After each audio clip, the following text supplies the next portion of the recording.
Ahoy there, epic plasma gamers! Welcome back to our devlog series on Throwbro, a Game Boy style game about a green dude who likes to throw other green dudes. And who can blame him? It's fun. We recently finished our game's Desert World by making this sweet cowboy boss, and that means that it's now time to move on from this world to our game's fifth world. Let's get right on to it.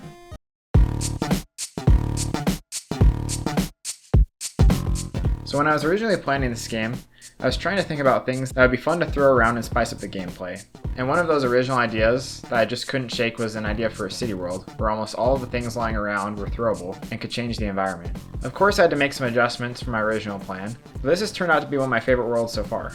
For those of you who are new, I have a very specific strategy when it comes to level design. I try to create a new mechanic for each level, and then keep adding them together each level in the world until it gets more and more difficult. Here are some of the new city world mechanics.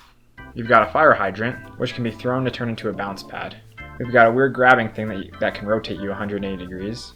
Dash arrows, I don't know what they really do yet. And of course, every city world would be amiss if it didn't have some rooftop zipline action. I think. Now we'll go over this in depth in a moment, but along with these mechanics, I also need to talk about some new enemies.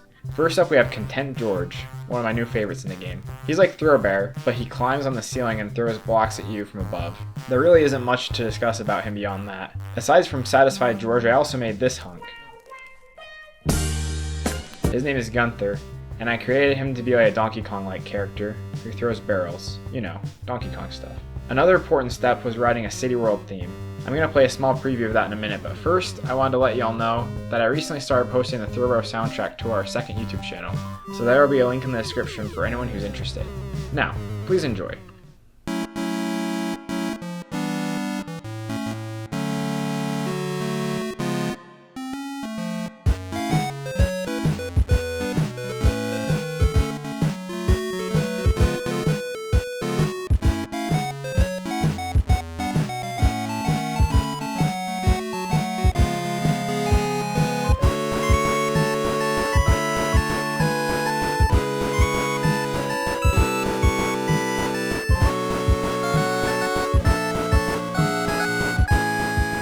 Now with all the new mechanics in place, I was able to move on to the fun stuff, building out levels.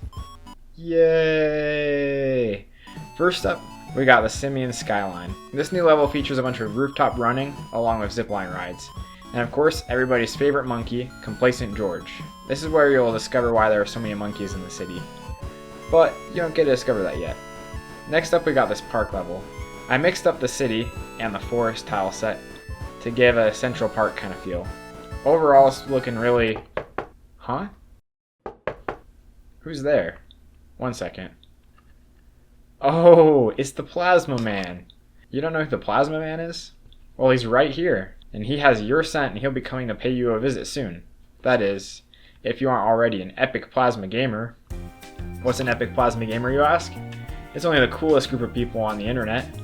All you gotta do is hit that sweet subscribe button and wishlist Throwbro on Steam. And you can be an epic plasma gamer too.